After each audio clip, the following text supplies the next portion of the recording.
Welcome to C.Tube, where ancient Chinese strategy meets modern life. Through timeless tales of power, wisdom, and intrigue, we decode the art of decision-making, self-awareness, and navigating the complexities of career and life.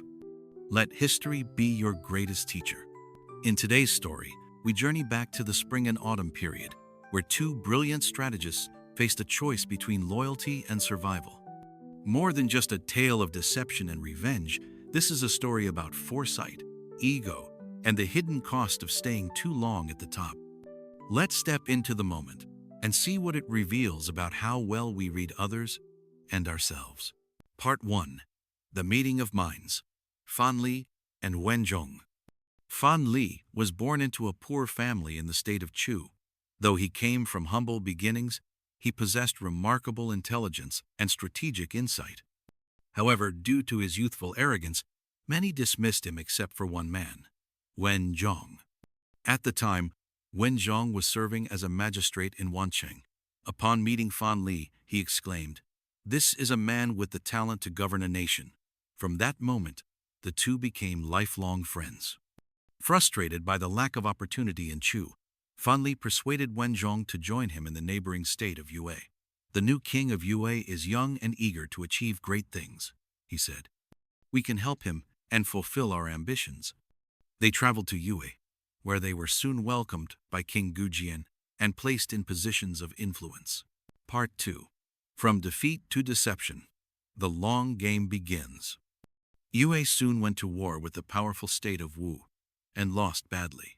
Gujian, overconfident and reckless, led his forces into disaster. In the aftermath, Fan Li advised a bold move: surrender to Wu, bide their time, and one day, strike back. Thus, King Gujian submitted to Wu, bringing Fan Li with him as a servant. While in Wu, Fan Li studied the king, Fuchai, and discovered his weaknesses, his thirst for glory and vanity. Using careful flattery and shows of submission, Fan Li and Wen Zhong deceived the Wu court. After 3 years, they successfully persuaded Wu to release Gujian and his entourage. Back in Yue, Fan Li laid out a long-term plan for revenge. 10 years to rebuild the nation, 10 years to train the army. He advocated for economic recovery, promoting agriculture, stockpiling grain, and reducing taxes, while secretly strengthening the military. Alongside Wen Zhong, he also devised 9 strategies to destroy Wu. One of them involved sending the legendary beauty Shi to Fuchai, a plan that would ultimately weaken the Wu king's resolve. As Yue regained strength, King Gujian grew impatient. "Fan Li," he asked repeatedly, "is it time to strike?" Fan Li replied calmly, "We have the strength, and the people are ready. But if we rush into war, both sides will suffer greatly. Our goal is not just to defeat Wu, but to rise above all the other lords. We must wait for the perfect moment." Years later, when Fuchai marched north with his army to meet other lords, Gujian asked once more, "Now?" Fan Li struck his fist into his palm. "Now, my king, the time for vengeance has come." Yue launched its campaign, and Wu fell. In the victory's aftermath, Fan Li was made supreme general, and Wen Zhong was named prime minister. Part 3. The Exit and the Warning. A quiet farewell. But Fan Li knew Gujian too well. He had seen the king's iron resolve, the cold steel forged from years of humiliation. Gujian would stop at nothing to remove obstacles from his path. Now that revenge was complete, Fan Li feared what came next. He bowed before the king and said, "I have always believed, when the ruler is shamed, the minister must toil. When the ruler suffers, the minister must be ready to die. I survived only to help your majesty reclaim honor. Now that vengeance is fulfilled, I beg you to punish me for my past failure." Gujian was startled. "You must rise.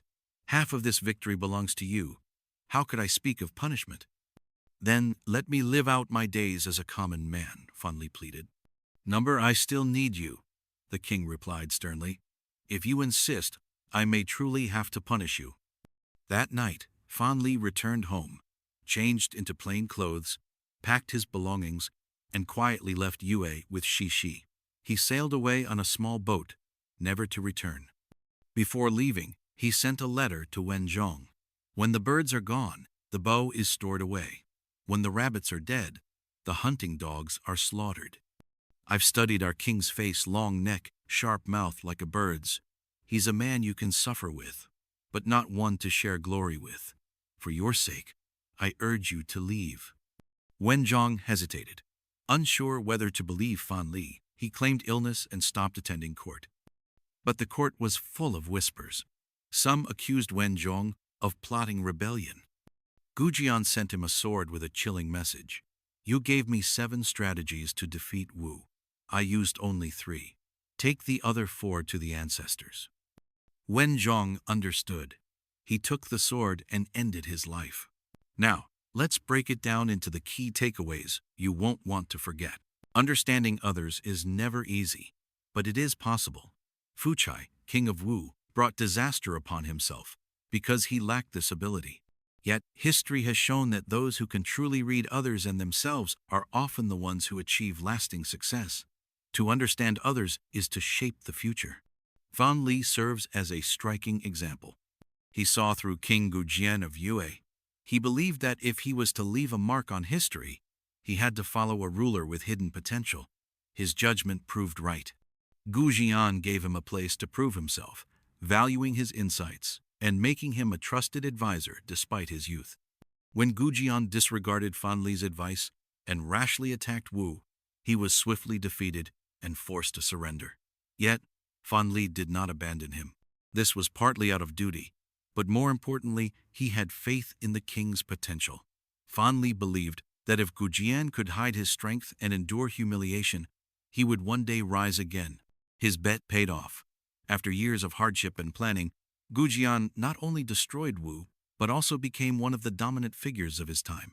Fan Li, in turn, secured his place in history. Fan Li also read Fu Chai well. He saw a ruler with overwhelming ambition, determined to dominate the known world. Fu Chai had both bravery and talent, but behind these strengths lurked a fatal flaw: stubborn arrogance.